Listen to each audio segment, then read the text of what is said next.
astronomy, we perceive the operation of a force which is mixed up with everything that exists in the heavens or on Earth, which pervades every atom, rules the motions of animate and inanimate beings, and is as sensible in the descent of a raindrop as in the periods of the moon. The Interplanetary Podcast. The exploration of space for the benefit of all humankind. Your hosts here in England, Matthew Russell and Chris Carney.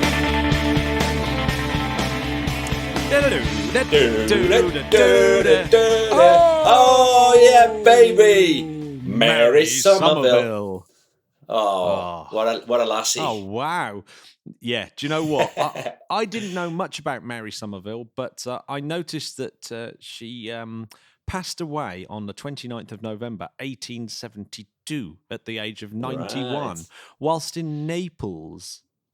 Which is very well, she was both Scottish and Italian, which is a great combination, I think. Yeah, I mean, she's a Scot who moved to Italy because obviously, I guess, she became a bit of a celebrity. Yeah. Like when you read about her, it's like, hang on a second, how come we don't know more about this person? But I've got a feeling the Scots do, because if you got your Scottish £10 note, which just for people in England who own a shop, yes, you can accept a Scottish £10 note. It's so it's how the only often time you ever use the term legal tender. It's like anyone ever says that. But how many times have I been in a queue where someone goes, "I've got to check if we can take this"? It's like, yes, you can take it. It even says sterling on it. Yes, exactly. There's the clue. But anyway, so for I'm sorry about that for the American listeners who've got no idea what I'm talking about. There's often we've got different currency around the UK, and it's very annoying, isn't it? That I find. Well, it annoys me, but I don't know. Obviously, that's just a thing. But yes, but I think it also I mean, I had some Scottish 20s the other day, and I like them more. They are good currency. Yeah. They do look pretty well. I mean, I have to say, having Mary Somerville, and when you hear about her, you go, no way. What a total legend. So she is my space legend of the week. Week. So yeah, 1872. Mary Somerville died in Naples at 91, but she was born 26th of December, so her birthday's coming around. Obviously, born on Boxing Day, 1780. Born so Mary. She was always Fairfax. like she always got a birthday present. It was like, this is your Christmas present as well as your birthday present. Yeah, so she's probably a little bit rubbish in that regard. In her obituary when she died, it said this: whatever difficulty we might experience in the middle of the 19th century in choosing a king of science, there could be no question whatsoever as to the queen of science. Amazing. Absolutely brilliant. And of course, there's Somerville College, which is at Oxford University, named after her. I thought that was named after Jimmy. Yeah, for his very high voice. We do love a bit of Jimmy Somerville. I do like a bit of Jimmy Somerville. He's got a funny little face, hasn't he? I always used to enjoy watching him sort of do that kind of squirmy dance he did. But Me too. She's the daughter of Vice Admiral Sir William George Fairfax. But he wasn't actually Vice Admiral when she was born. She actually grew up in reasonable poverty, by the way, even though her mother comes from very distinguished Scottish heritage. The naval salary, of course, was quite low. So, so she grew up in pretty poor. But she collected seashells and things like that, always fascinated by nature. But they sent her father thought this is no life for a girl, and kept sending her to very posh schools where she would learn stuff. And she liked to do stuff, read. She liked to read a lot of books. And get this, back in the day, reading was considered a sort of man-like thing to do and was frowned upon when women did it. So we have moved forward. We have moved forward.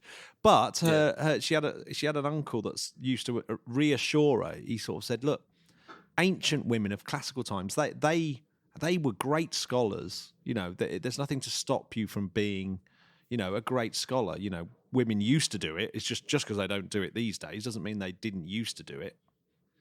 Yeah, I mean, what was this? This was just it's pre-Victorian as well, and that Victorian times is when a lot of that sort of conservatism seemed to come in. But No, obviously around this it's time, it's still sort of I mean, I guess it's, you know, it's lasted probably a few thousand years at that point, that kind of injustice. yeah, But, yeah, I mean, and talking of injustice, at a very young age, she was very politically motivated young woman. So, you know, so she fought. She was very much part of that liberal movement of the day. So you know, so her and her brother used to refuse to have tea. Refuse to have sugar in their tea, as a protest against the institution of slavery, which, of course, you know, wow, Tate and Lyle with their massive plantations abroad, all mainly run by slaves. Yeah, they you know, so that's very progressive, isn't it? You know, they were certainly so. yeah. She never quite became a Republican, so she was always a bit, you know, loyal to the royal kind of setup. Yeah, well, I mean, so am I until the Queen goes, and then I think we should we should do away with it then. Yeah, do you know what? I'm exactly the same. I feel like I can't be a Republican until the Queen dies, because she's been so good. I feel like she'd be really disappointed in us. Yeah, I do.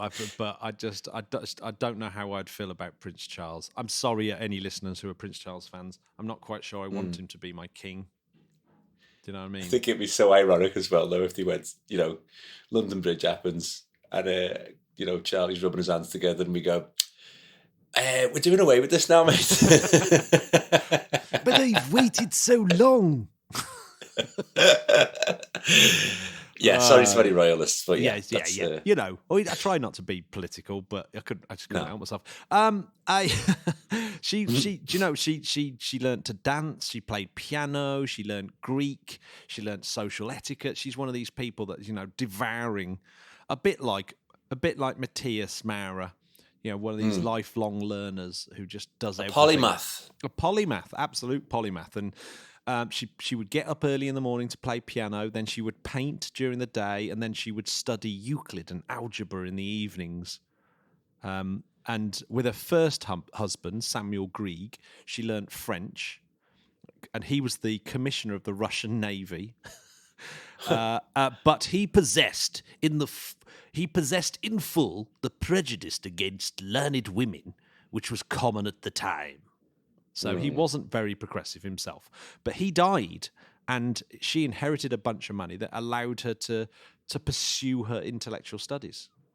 Which she had the last laugh there. Yeah, she did, which was, you know, she got books by Newton, of course. Newton was very, very popular at the time. And she was reading Ferguson and Wallace and all those sort of things.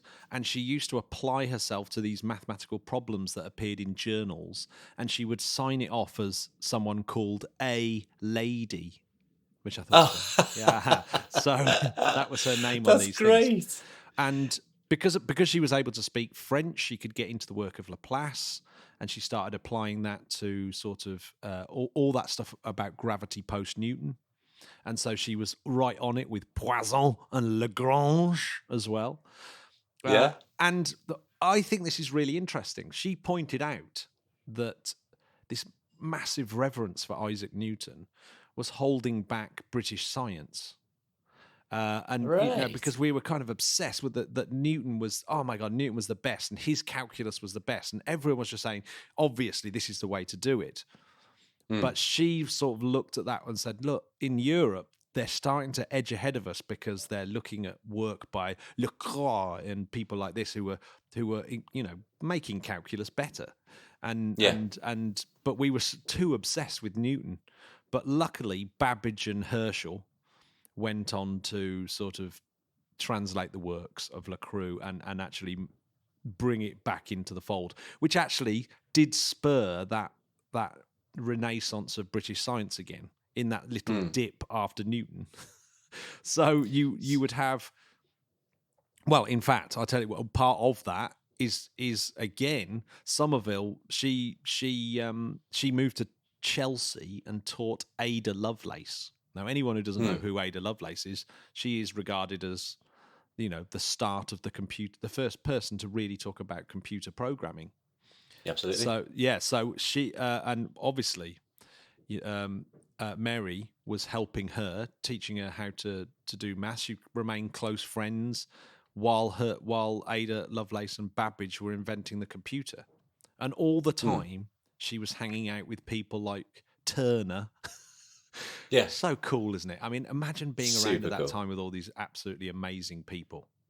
Yeah, and because of her sort of previous work, people turned to her and said, "Look, this work by Laplace, the Mécanique Céleste, the mechanisms of the heavens." They turned around to her and said, "Can you translate that?" And she kind of did, but she actually translated it and expanded on it. And the work that she brought out in 1831, The Mechanism of the Heavens, basically made her very famous because it was one of these books that just sold and sold and sold. But it just comes from so much hard work, you know what I mean? She's just like, I mean, it doesn't like there's not enough hours in the day for this woman. Well, I know. And by the way, she is bringing up children as well at the same time. Yeah. From both of her marriages, she's got children that she's bringing up. A lot of them, of course, died in infancy. So she's got the horror of that going on as well. And she's able to do all this stuff. And one of her husbands has died. So she's bringing up a child on her own while really ploughing into this work. So, incredible. Yeah, absolutely awesome. She wrote a second book. She wrote a second book called The Connection of the Physical Sciences. And that sold 15,000 copies. Oh. And it mentions in the book this hypothetical planet that's perturbing Uranus. Amongst other people, so it's not really her prediction, but she's certainly mentioning the prediction that Neptune is going to be discovered in the next 4 or 5 years. So that that's part of that that run. And this book is the most successful science book of its era, only beaten by which book do you think beats it? And this is a big one. This is a big one. So the only book that is going to beat that. Oh God! On the origin of the species. Yes, Charles Darwin's The Origin of Species. Yeah, I mean, which of course, yeah, that's a clanger. Well, it's an absolute banger, isn't it? That one. So yes, that's the only science book that's actually bigger than that one. And then she goes she goes really into this, popularizing science. So she's a bit of a sort of Brian Cox. Because she writes of her day, yeah, and so she writes the physical geography book, which is all about, she believes that geography is this really broad science about, it's all about the geography of the earth and vegetables and humans and all that kind of stuff. And I've always thought that at school when you taught geography, how a ridiculous a broader science it is, or broader subject. But yeah, it kind of comes from that era. And her book is very much like that, and that was an absolute worldwide smash. And there's even a chapter about the future of the human race and things like that in there. Yeah. So it's very progressive.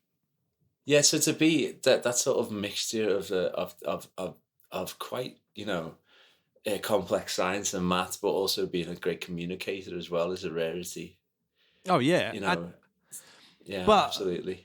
But she had some regrets about it. So by the time she'd written her fourth book, Molecular and Microscopic Science, which was beautifully illustrated. In fact, I cannot believe how good some of the illustrations are in that book. You have to see them. They're like mind-blowingly modern looking.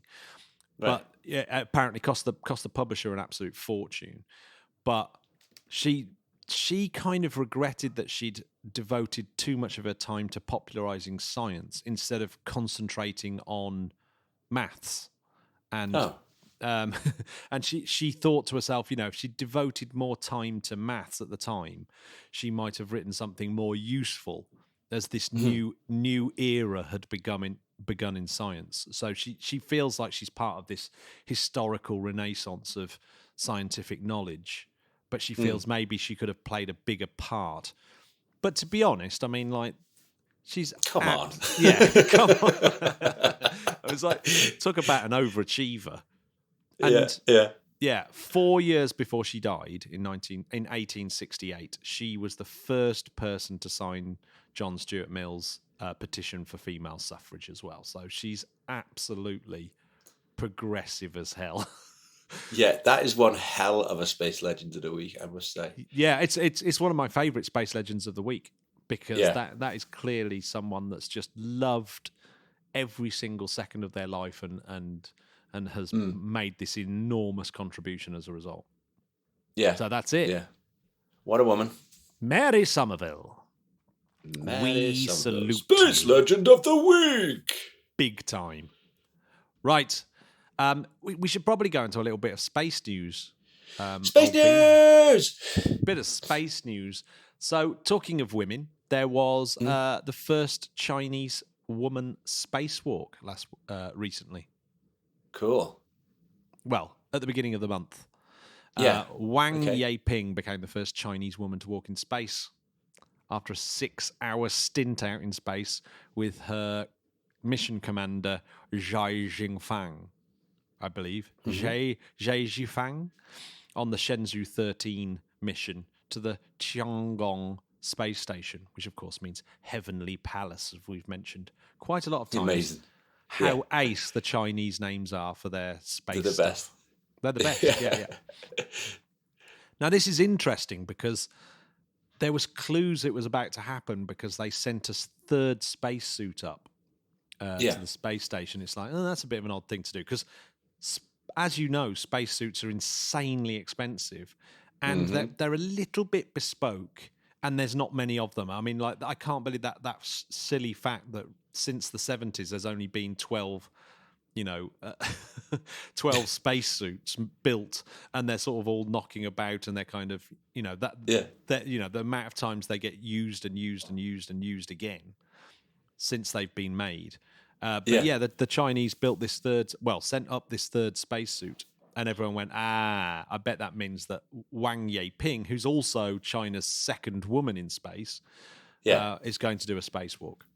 So that was pretty cool stuff at the beginning of the month. And what was she doing? Was she doing a little bit of tinkering on the space station? Just tightening a few bolts? Tightening a few bolts, getting it ready for other bits to arrive, I would imagine. Sure. Yeah. So, getting the Tiangong up and running to expand it, because there's other bits that are going up later on. You have to refer back to our Tiangong special to hear about that, one of our space station specials. Over in Russia in space news, I guess really this is about the ISS, but Russia have launched the Prichal nodal module, which used to be called the Uzlovoy module. Oh. Now that's why have they changed that? They changed it because it's no longer going to do what they proposed to do in the first place. Right.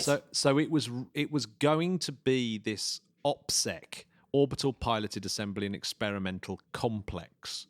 And what was going to happen was they were going to construct it as part of the ISS, and then they were going to detach from the ISS, and then it was going to be its own space station, the OPSEC. But that was scrapped in 2017. And it was supposed to be like a deep space launching pad, to go off to Mars and the Moon and things like that. Cool. But it was supposed to be constructed in orbit, mostly while it was still attached to the ISS. But that's been scrapped. So the prequel module actually fits on that on the Norca, the Norca that is the module that arrived and almost destroyed the ISS by spinning it accidentally by firing its rocket engines and stuff. I remember that. So that sort of almost dangles underneath the ISS, and then this new module attaches underneath that. And what it's got 6 docking ports on it. So you can actually, because it's now sort of quite a long way from the ISS, it's sort of dangling down, you can actually attach quite a few spacecraft to it, visiting spacecraft to that module. And it supports things like refueling of the ISS and refueling of the vehicles that are actually attached to the module as well. which is pretty cool. It's actually a really important piece of the Russian kind of element of the ISS. You know, it's a pretty important thing. The spacewalk, there's going to be a spacewalk in January to kind of plumb that all up to the Norca properly, and to get it all working, etc., etc. So, you know, that's for the Russians. I think that is a big deal. Yeah, absolutely, definitely, and so it is still going to live on beyond the ISS. Yes. So yes, it will remain on the ISS, but it will be where Soyuz and Progress spacecraft now dock. To allow, you know, to allow people on. There's something wrong with the docking port they've got at the moment because there's a leak. It's actually far from ideal what they've got there at the moment, because it's actually a little bit unsafe, because one of the Russian craft that's docked to that one is a life raft, and it's aging, and so this actually, I think, makes that situation slightly safer for one. Yeah, definitely. It's got this weird thing on there called the Liapa Arm. Now, the Liapa Arm was something they used on the Mir space station to hold sections together, and it looks like a paw of a Siberian bear, and Russian for paw is lapa. So this Liapa Arm is a kind of corruption of that word for paw in Russian. And what's interesting, you know, I said that Tiangong space station was going to have new parts arriving soon, and that's what your female taikonaut, is it a taikonaut, was out there doing. Yeah. That's because the Wenxian and Mengxian modules are going to be arriving, and they also will be sort of held place by these Liapa arms, these Russian bear claws. That's so cool. Yeah, it's quite cool, isn't it? Yeah. But speaking of leaks, what have you got up next? Yeah, speaking of leaks, in the Russian part of the no. Speaking of leaks, yes, I thought this was quite funny, and it's something I'd not really thought about too deeply before, although I'm sure it's been covered quite a lot. I noticed an article in the Daily Star, I think it was, something awful like that. And Mike Massimino had been talking to Gizmodo about farting in space, or breaking wind, or flatulence, or however you wanted to call it. Which I think, but he was basically, it gives a whole new meaning to the phrase "silent but deadly." Because they literally can be. They literally can be, yeah. But so basically, he was explaining how, if you trump, yes, that's right. Trump is the English for farting. Yeah. or it's American for president. I don't know. Yeah. And then we've got a Johnson. Which typical. Yeah, absolutely outrageous. Farts hang around because this is a funny thing. So farts, they don't dissipate because there's no airflow on the International Space Station. And there's no gravity working on it, so you don't get this kind of convection currents or anything. So there's just no movement of air. So if you fart, it just hangs around forever. There's nothing to dissipate. But it's great. But to make it matters worse, right? They're normally smellier and worse because gravity, again, isn't helping your digestive system. So often the astronauts get a little sort of blocked up, which obviously helps that kind of gaseous build-up, makes it even worse. Yeah. And then it turned out in the Apollo era, they realised that the space food that they were making was actually worse than sort of bland food as well. Basically all mammals produce hydrogen and methane. Basically, your intestinal bacteria, they make those two gases, hydrogen and methane. Now, they are incredibly dangerous in an enclosed space, as in they are both explosive. So you are actually creating a very dangerous situation if you have too much fart in your enclosed capsule. So, and not only that, because they're so smelly, you can actually have astronauts falling out with one another as well. You know, they actually start hating each other. Because if someone's got a particularly bad guffs and you can't get away from them, I mean, that's the worst thing, isn't it? Like, you know, you can't just open a window. But the other thing is that, you know, like Apollo, I don't think I've ever really thought about the Apollo poo sort of scenario. Oh yeah, well that was even grosser because they had bits of poo floating around in the capsule with them. Yeah. Often. It was like, I don't remember doing that one. It can't be mine. It's the wrong shape and all that sort of stuff. And that's on the transcripts. It's like, oh God, that's gross. Just go, yeah. That wasn't me. I didn't have the corn. Yeah. Oh God. Sorry, listeners. Oh, it's just Sunday. It's Sunday evening as well. What would it be Monday for you guys? Monday morning. You don't need to wear this, do you? Oh man. So how many times do you think you fart on average? A day? Yeah, a day. Well, if you're talking about my brother Neil, he's like in the triple figures, I reckon. Yeah, it's 20? apparent. No, it's a little bit low. The average person farts between 5 and 15 times a day. Right, I've just revealed myself there, haven't I? Yeah, you're a bit windy, Chris. Okay. Do you think that might be is that a Scouse diet thing? Is there? It might be, yeah. Just eating Scouse all the time, yeah. Yeah, the Scouse probably does. So 5 of those a day for however many people on the space station. You know, it's a bit of a concern, isn't it? It is, and of course there's sort of 3 factors that affect the amount that you fart as well, and how dangerous those farts are in terms of their ability to be ticking time bombs. Is the amount of fermentable substrate. So, you know, things like baked beans and pulses are particularly bad. So it's probably best not to put down, you know, lentils as part of your space diet. Yeah. Also, the type of microflora that you actually have in your colon, and also your kind of psychic and somatic well-being at the time as well. So, you know, how you're feeling. You know, often if you're a little bit scared, you fart a little bit more, perhaps. Yeah, definitely, because you can actually literally get, you know, a little loosening of the bowel area if you're afraid, you know. And people could literally shit themselves in fear. Excuse my language. And of course, the worst thing is, as the spacecraft, if the pressure is reduced, so if you don't, it actually makes the volumes of flatulence bigger. Yeah, it's just fantastic. Is it Billy Connolly says about as welcome as a fart in a spacesuit? Yeah, exactly.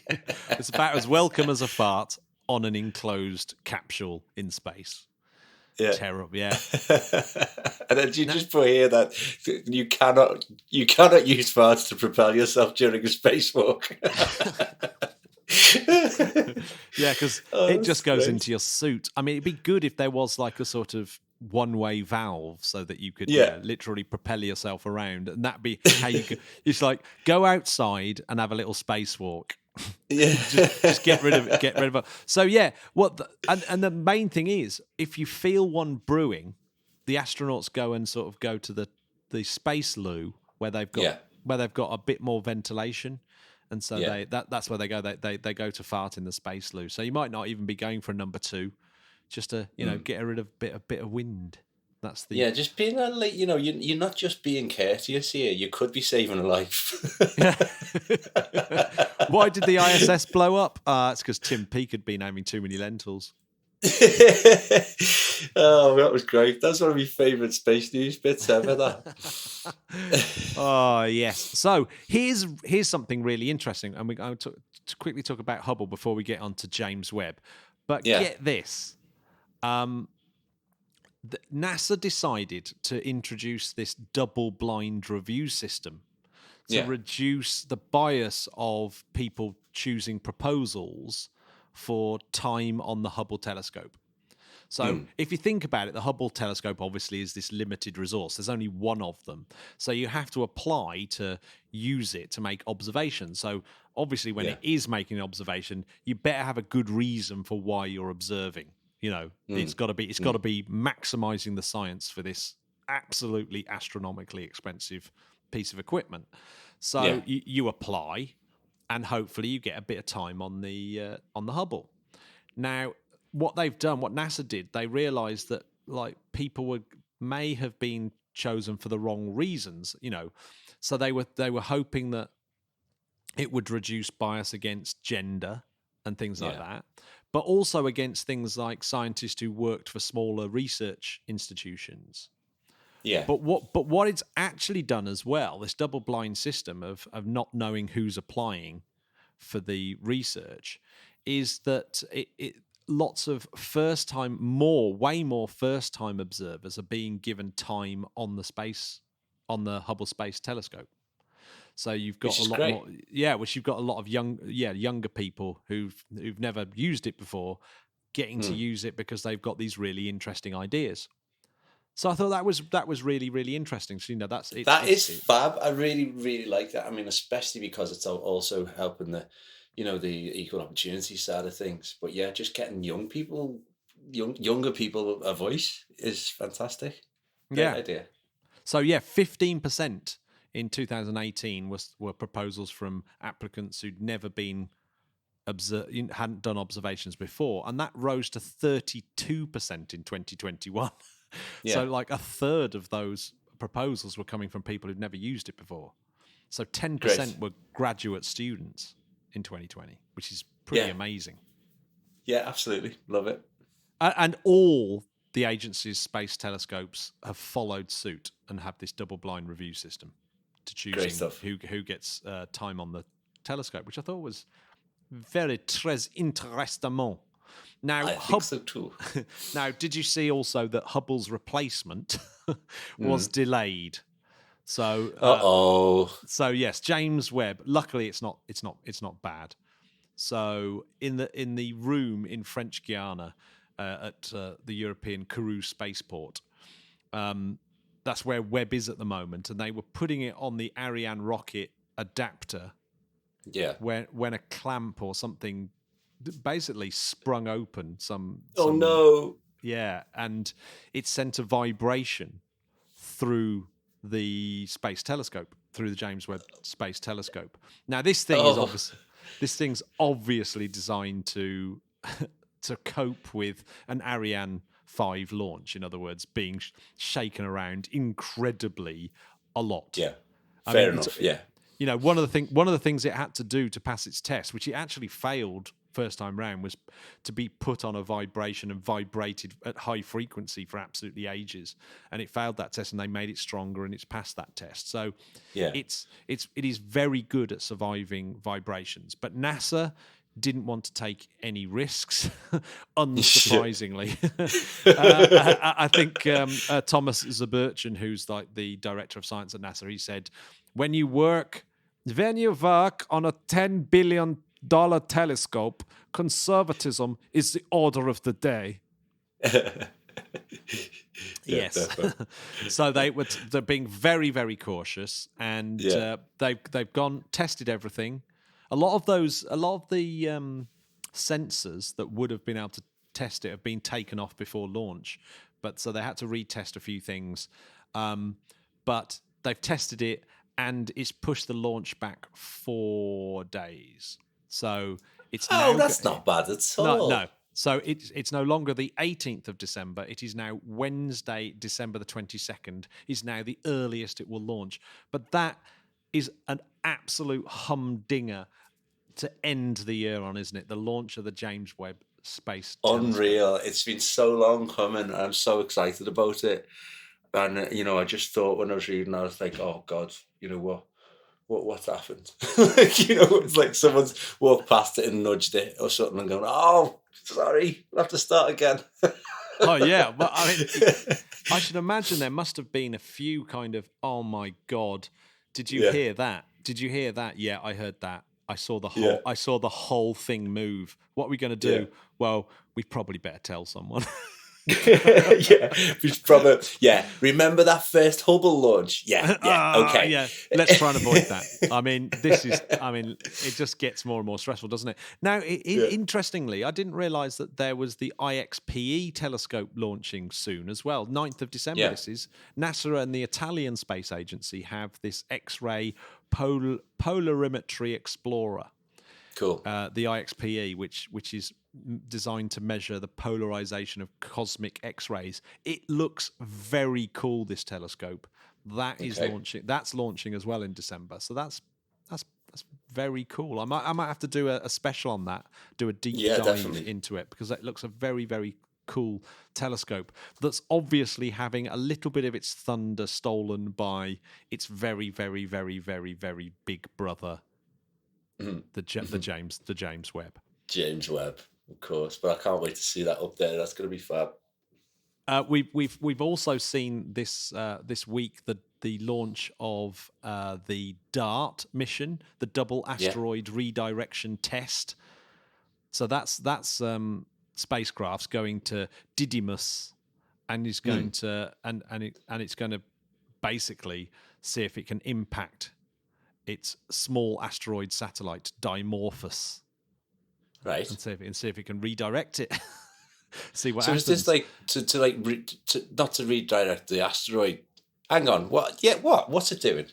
Yeah, it's the double asteroid redirection. So it's flying over to Didymus, and then it's going to impact its little satellite Dimorphos that's going round. Oh, I Didymus. see. Right, and okay. It's going to see what happens. Could we stop a potential global killer? Yeah. Type thing. What happens if they accidentally knock it and then it starts flying towards Earth? It's going to be a complete disaster. Just as they're about to launch James Webb. Oh, crap! No, don't. There'll be a few loose bowels with fear there, won't there?